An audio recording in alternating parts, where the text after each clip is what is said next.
How's it going, everyone? It's NuttyNu here with another Toyota video.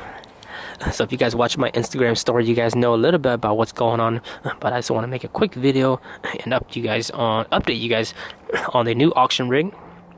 So if you guys didn't know, I picked up this 97 Toyota 4Runner 5-speed transmission 3.4 SR5. So we picked it up from the auction on Friday and Saturday. It was a DUI car, so it's DUI / forfeit. So we knew that it was running at one time, but the auction place said that it wasn't running. So they tried to jump start it wasn't running.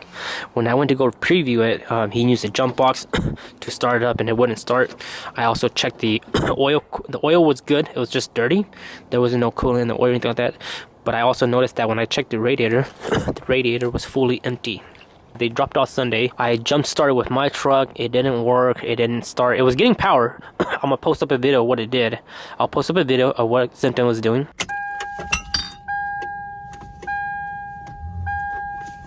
Clutch in.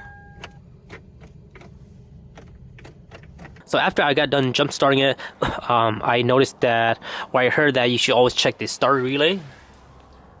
Starts right there. So I took out the starter relay. I also broke it, and then I put a starter relay from the rusty red, and then I jumped it again. It didn't start, and I tried jumping again. It didn't start. It was doing the same thing.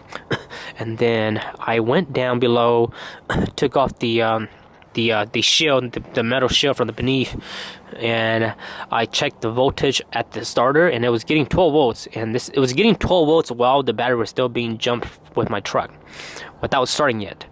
And then I went inside, I started again, and kaboom, it fired right up. So I'm not sure what I did, but all of a sudden it fired up, and then I realized that I still had empty coolant.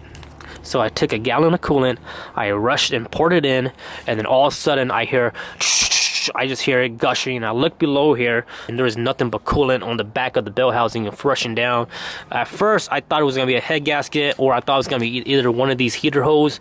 So after I got done turning it off, I was looking for any symptoms of the broken hose or anything like that. None of that. So I started to dig into it. I started tearing it apart, and we found out that the gaskets for the lower intake to the cylinder walls, the gasket right here is all bad. These right here are all coolant hose. So these are coolant hose, and this is the air intake. And you also have coolant hose. So it wasn't leaking over here, but it was leaking over here, and you can see the sign of it. You know, this is all coolant right here, and it was coming when it was dropping. It was coming right from the rear, and all these hoses are still good. They're not ripped or anything like that. So what I'm doing now is I have it torn apart. I ordered new gaskets. I ordered a new knock sensor wire. This is a knock sensor wire. They're pretty old, so it's always good to change these out when you do it. OEM Toyota, they sell for 40 bucks. I ordered a new one of these. I got rebuild seals for the injectors. We're gonna clean them up. I got a new air filter, and then once I get all that in, I'm gonna go buy a new battery, and then it should start. I also broke the radiator a little bit here, but the radiator should still be able to go on there and clamp tight. Once we get that done, we're gonna top off all the fluid, change the oil, get it started. Once we get it started, then I'll go ahead and drive it for a few thousand miles, make sure that it's a solid engine.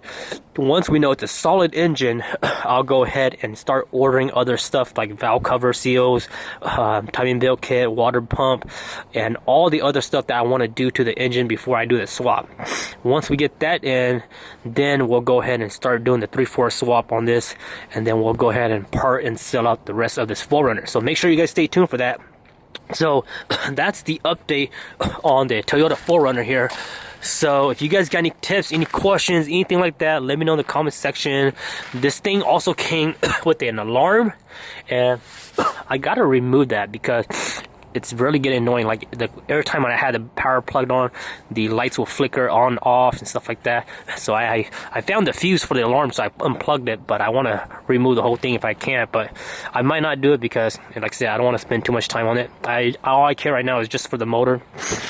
It was really dirty. It was super dirty when I got it. It was filled up with trash, over 50 cans of beer bottles, liquor and stuff like that. So I cleaned all that. I gave the floor mats a wash, vacuumed everything up, can see here 303,000 miles. Not sure if this is the original watch in the time because this doesn't fit in there. 5-speed transmission. Very hard to find a 5-speed, I think.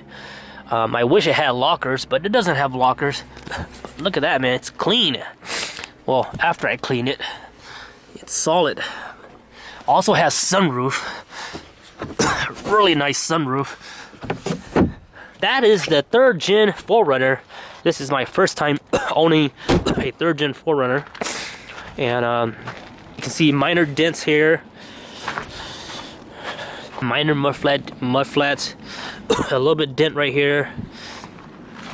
And the biggest damage is this front end right here. This is the biggest damage right here. The front fender. But like I said, this doesn't matter anymore because I don't care about the cosmetic. All we want is the engine. So that's an update, guys, for the 97 4Runner here, 3.4. I'll go ahead and post up some photos at the end of this video. Like I said, it was a clean engine. It was a completely stock engine. Doesn't look like it's been touched much or been modified much. But again, it needed a few things, mostly the gaskets. I didn't want to order a gasket in town because AutoZone has the gasket by PhilPro, but they're like over $100. So I went and ordered all my parts from YodaShop.com, and they're all the D&J or D&I brand. So those are usually good brands, and I ordered a lot of stuff from that company, so they're pretty fast. So I should get them here in the next couple days here. But once they're here, I'll keep you guys updated, make another video, and hopefully we get it running because I'm pretty excited for this. And also keep in mind that the auction paperwork showed when this thing was impounded. So the previous owner had a DUI, and it was last month. No, it was January 6th of 2020. So it's been 1 year already. So if this car has been impounded since that DUI, it's been sitting for at least over a year now without being started, whatever. But here's the thing though, when I was cleaning the car, there was a note on the windshield inside that says, that's the owner wrote, car broke down, I'll get it towed soon. So I don't know if this thing's been sitting for a year, or I don't know if it's been sitting at the owner's place for a year. So I don't know which came first. The only thing I could think of is either this thing got impounded when she got DUI, and then she got the money to get it back out. She drove it for a while, and then it died, and then she put that note up, and then she forfeited the car. Or either I was also able to take a peek right here and look at the timing belt. There's a few cracks in the timing belt, so we'll definitely replace that. But so far, it's still good right now. So enough talking. I'll let you guys go. Let me know what you guys think. Let me know you guys got any tips. If you guys are 3.4 swap people, or you guys know a lot about this motor. This is my first time about this motor, learning about this motor. But you guys got any tips and like that, let me know in the comment section so we can all grow together. And again, follow me on my Instagram. I'll have my Instagram stories updating you guys on the ASAP. Talk to you guys then. Bye-bye.